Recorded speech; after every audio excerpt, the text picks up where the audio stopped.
Halo semuanya, berjumpa lagi dengan gue reklamu. Oke, di depan kalian sudah ada 3 buah keyboard yang biasa gua pakai setiap harinya. Ini sorry kursinya agak sedikit goyang, jadi agak sedikit berbahaya ya. Ini yang pertama ada keyboard yang biasa gua pakai adalah namanya tuh Noir OLV75. Oke, nanti akan gue jelaskan. Ini harganya kurang lebih kalau di total dengan customannya itu sekitar 1.300.000 kurang lebih 1.300.000-an lah. Terus yang kedua itu ada dari agak sedikit susah nyebutnya, My Neighbor Keyboard MYNK65 di harga sekitar 1 jutaan.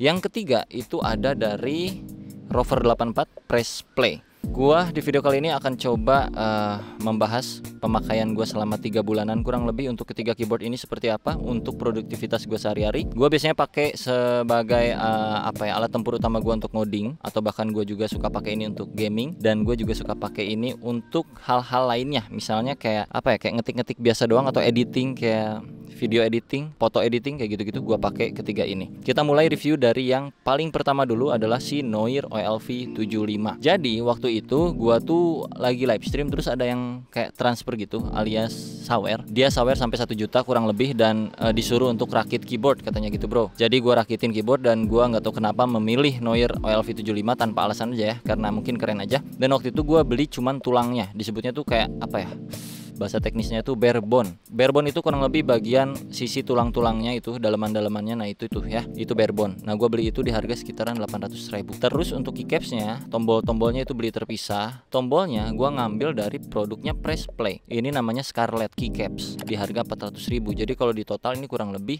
1.300.000-an untuk satu keyboard yang ini doang ya, belum kabel dan segala macamnya. Tapi untuk semua keyboard ini semuanya tuh sudah wireless ya bro ya, udah USB Type-C, wireless, dan perbedaannya cuma di segi penempatannya aja. Kalau keyboard yang OLV75 ini adalah keyboard utama gue yang biasa gue pakai untuk ngoding ataupun live stream, gue pakai ini saat ini. Tapi gue juga mencoba yang ini, mencoba juga yang ini. Kelebihan dari si OLV75 itu build quality-nya yang paling oke dari ketiga keyboard ini menurut gue ya bro ya. Jadi dari segi bahannya itu bagus banget, dari segi looks-nya pun simple, minimalis, dan elegan. Ditambah dengan keycaps yang gue beli dari Press Play, di combine dengan Noir jadinya seperti ini. Itu aja lah untuk yang si Noir OLV75. Gua nggak tahu lagi harus ngomong apa, karena kalau si Noir ini segala kebutuhan masuk. Cuman kalau yang Noir ini gua rasa karena dia kayak terlalu berdempet ya, entah salah gue karena gua pakai custom keycaps dari Press Play, jadinya dia kayak agak terlalu berdempet dan nggak enak aja pas ngetik cepet gitu. Ini lebih enak kalau kita lagi ngetiknya santai kalau menurut gue. Ya intinya mah ini lebih ke look lah sebenarnya. Itu versi gue ya. Kalau dari segi minusnya, softwarenya bro. Kalau Noir itu softwarenya nggak tahu kenapa deh.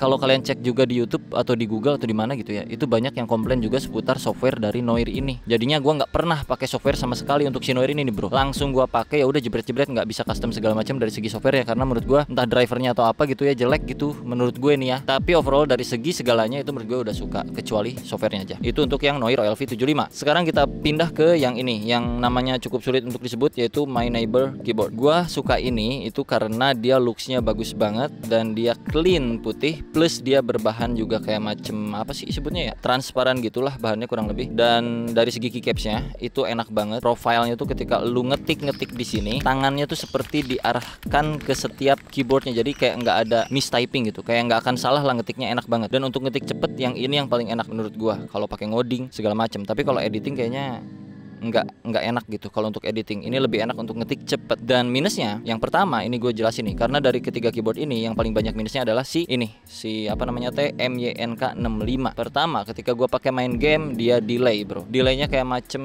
nggak sampai 1-2 detik juga sih, tapi lebih ke 0, sekian, tapi kerasa banget bro. Ini beneran kerasa. Bahkan ketika nggak pakai main game pun, ketika gue ngoding atau ketika gue searching sesuatu di Google, kadang-kadang ada kayak misalnya gue searching kayak tutorial coding pemula, C-nya kadang hilang tuh, tutorial coding jadi tutorial oding, nggak tahu kenapa, padahal gue yakin C-nya tuh udah keketik juga. Bahkan di kedua keyboard ini gue nggak pernah menemukan delay tersebut, nggak pernah hilang kata-katanya, udah pasti lengkap gitu ya. Nah ini minus yang paling besar menurut gue dari MYNK65. Entah salah dari PC gue, entah salah dari drivernya atau apanya, pokoknya intinya dia delay. Itu yang pertama menurut gue. Yang kedua, kalau dari segi minus ya, minus itu dia gampang bengkok bro. Jadi waktu di video sebelumnya bahkan ada yang komen juga, bang kok keyboardnya kayak kelihatan bengkok gitu, apa bengkok atau enggak. Ternyata pas gue selidiki memang ini bengkok bro. Terus kemarin om gue coba dateng, dia ngeliat juga, ternyata beneran bengkok. Dan sama dia tuh cuman kayak diginiin doang bro.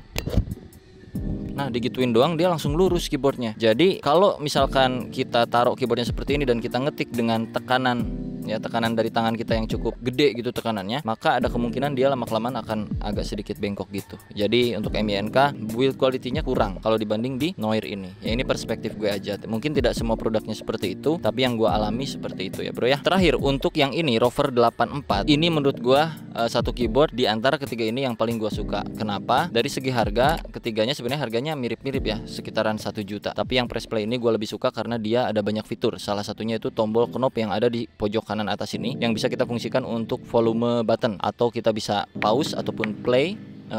Ketika kita play media kayak YouTube ataupun video, nonton segala macem, itu bisa diatur di sini. Ditambah lagi dia dari segi looksnya, warna keycapsnya itu gue suka, dan juga suara yang dihasilkan dari keyboard ini dengan switchnya itu menurut gue sudah sangat enak dan nyaman. Untuk keseharian menurut gue keyboard ini yang paling the best di antara ketiga keyboard ini. Press play Rover 84. Minusnya apa ya? Sepertinya gue tidak menemukan minusnya. Bahkan di sini dia menyediakan adjustable ininya nih, supaya dia bisa jadi lebih tinggi gitu ya. Ada 2 step supaya lu bisa ngatur ketinggian dari keyboardnya, yang mana tidak dimiliki oleh kedua keyboard ini. Belakangnya itu polos, nggak bisa lu atur ketinggiannya. OLV75 nggak bisa, yang MYNK65 juga kagak bisa. Jadi beneran ini tuh ya udah kayak gitu aja, apa adanya, simple, minimalis. Kalau ini dia dimensinya lebih besar dan mungkin layoutnya juga beda, jadinya fiturnya segala masuk. Dan dia juga ada transparansi di sebelah kiri kanan, atas tuh kelihatan transparan banget. Dan menurut gua dari segi looks overall ini Rover 84 bagus. Ditambah lagi ada LED yang kalian gak akan nyangka di sebelahnya tuh akan nyala, di sebelah sini tuh akan nyala tuh dia. Sekarang sih nggak kelihatan dia kayak bisa nyala ya, tapi kalau kita colok dan kita setel, ini tuh bisa nyala kayak bagus aja gitu. Nah kalau di kedua ini itu segimanapun LED yang kalian punya, LED lagi apa namanya, lampu-lampuan di dalam keyboardnya itu nggak akan terlalu terlihat keluar, kecuali yang ini. Yang MYNK ini lebih kelihatan memang, apalagi untuk yang OLV75 itu kalau kita nyalakan itu nggak kelihatan pak. Kenapa? Mungkin karena salah satunya adalah gua pakai keycaps yang dari press play, yang mana keycapsnya ini double shot apa gitu, jadinya lampu itu nggak tembus keluar, makanya gua nggak pernah nyalain juga. So overall untuk ketiga keyboard ini gua akan memberikan skor ya. Yang pertama untuk OLV75 mungkin skornya 80 sampai 85-an, 85 lah ya untuk OLV75 ini, karena dipakai sehari-hari juga cukup enak.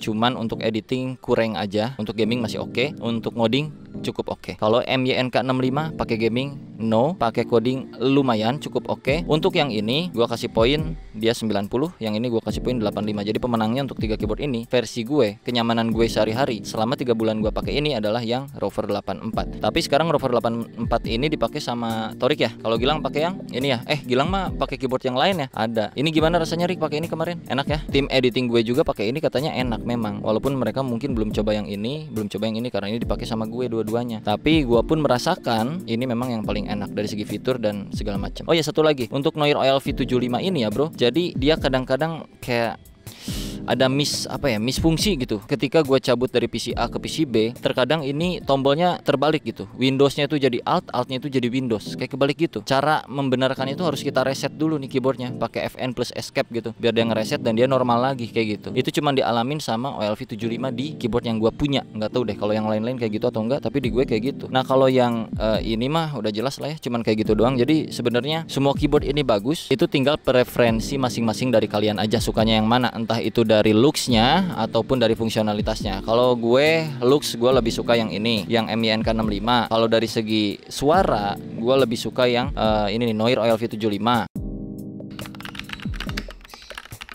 Kalau dari segi fungsionalitas dan kenyamanan sehari-hari gue lebih suka yang ini, Rover 84. Satu lagi yang mungkin cukup berpengaruh ke keseharian kita, penempatan USB ini ada di sebelah kiri ini untuk Rover 84. Kalau yang Noir ada di sebelah kiri juga. Untuk MYNK itu ada di tengah. Nah, gue paling suka yang di tengah karena looksnya jadi enak aja, jadi bagus gitu, nggak ngalangin pemandangan. Kalau di pinggir tuh kadang kayak gimana kabel gitu kan. Kalau di tengah tuh lebih enak. Kurang lebih untuk 3 keyboard ini dengan harga sekitaran 1 jutaan, menurut gue yang paling oke adalah Press Play Rover 84 menurut gue. Kalau menurut kalian kayak gimana? Apakah kalian pernah coba keyboard ini atau punya keyboard ini, atau sekarang kalian tuh lagi pakai keyboard apa? Silahkan di kolom komentar. Berapa harganya dan kayak gimana rasanya biar orang-orang juga tahu, nggak salah pilih gitu. Kalau gue lebih prefer yang Press Play Rover 84 untuk kebutuhan sehari-hari gue. Oke? Kurang lebih seperti itu aja video kali ini. Mungkin nanti gue akan coba review per masing-masing keyboard ini satu per satu, entah itu yang OLV75, Rover 84 ataupun yang MYNK. Tapi yang MYNK itu udah pernah waktu itu di unboxing. Jadi nanti kita akan coba ulas satu per satu setelah pemakaian 6 bulan atau 3, 5, 4 serah kayak gitu ya.